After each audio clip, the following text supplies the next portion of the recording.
ह्या संदर्भात एक माझी प्रतिक्रिया दिल्लेली असा, पण परत तुमच्या समोर सांगपाक सोदता की बाणास्तेरीचो जो इश्यू असा पळय तो इट्स व्हेरी सेन्सिटिव्ह इश्यू आणि बाणास्तेरीचो इश्यू ज्या वेळार जेन्ना मार्दोळ पोलीस स्टेशनात तेजी सुरू केली म्हणजे केस इन्व्हेस्टिगेशन सुरू केली त्या वेळार चीफ मिनिस्टर म्हणटालो की investigation in the right direction केन्ना मार्दोळ पोलीस स्टेशन त्यांच्याकडे असताना त्या वेळार लोकांचे एजिटेशन जालें, लोकांक एक खंय तरी संशय निर्माण जालो की खंय तरी ती गाडी दुसरो कोण तरी चलयतालो, बायल मनीस चलयतालो आणि लोकांनी एज्युकेशन केल्यानंतर लोकांच्या प्रेशरान चीफ मिनिस्टरान ती केस काढली आणि क्रायम ब्रांचाकडे दिली. म्हणजे जर तर मार्दोळ पोलीस स्टेशन जर योग्य पद्दतीन ते ताजे इन्व्हेस्टिगेशन करतालो जाल्यार चीफ मिनिस्टरान लोकांच्या प्रेशरा खातीर ती क्रायम ब्रांचाकडे दिली, बरी गोष्ट. पण त्याच्या बरोबर लोकांची मागणी एक आसली की ती क्रायम ब्रांचाकडे दिल्यानंतर ती केस मॉनिटरिंग जावपाक जाय रिटायर्ड हायकोर्ट जज, हे लोकांची मागणी आसली. पण तू जर एक मागणी मान्य करता आणि दुसरी मागणी जर मान्य करिना म्हणजे समथिंग इज फिशी.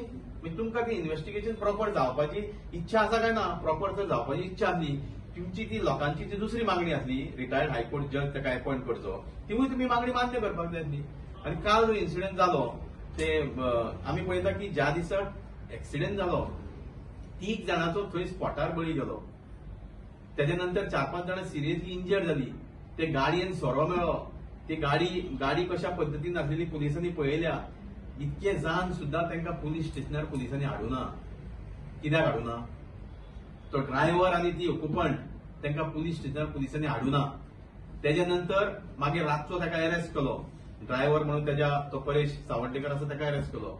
त्याच्या नंतर लोकांनी एजिटेशन केलें येद्या मोठ्या प्रमाणात की तिका हाडची म्हणून, कारण she is the owner of the vehicle.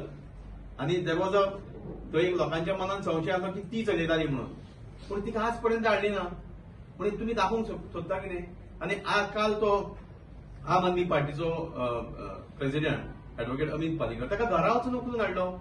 म्हणजे जी मेन एक्यूज आसली तांकां तुम्ही आज पर्यंत घरा त्यांच्या वचून अरेस्ट करपाक. आणि सर्वसामान्य तुम्ही एक पॉलिटिकल पार्टी जी तुमची ओपोनंट पार्टी आसा त्याच्या अध्यक्षाक तुम्ही घरा वचून उखलून हाडटा. म्हणजे व्हॉट डज इट मीन? म्हणजे ह्या केसीचोय तुम्ही पॉलिटिकल फायदो घेता भारतीय जनता पक्ष? सरकार ह्या केसीचो उपयोग आपल्या पक्षाच्या फायद्या खातीर करता का कितें? हो मोठो प्रश्न आसा.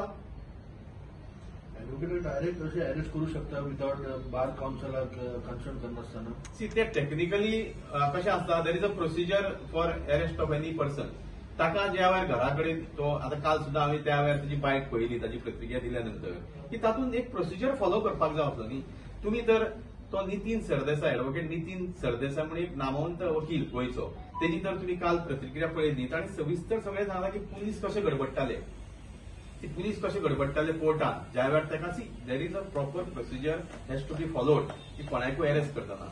हे बाबा ताका एक समन, एक तुका जर ताका हाडपाक जाय पुलीस स्टेशनार ताका समन सर्व करपाक जाय आसलें, जावं ताका कितें तरी प्रोसिजर करपाक जाय आसलें. तो तेंच्यांनी फॉलो केलो ना. म्हाका दिसता ह्या बाबतींत कायदेशीर जे तज्ञ आसा पळय हे म्हाका दिसता ताजेर कितें तरी काल जो ऍडव्होकेट अमित पालेकरान ताजेर प्रतिक्रिया दिल्यानंतर म्हाका दिसता कायदेशीर प्रक्रिया ते करतले.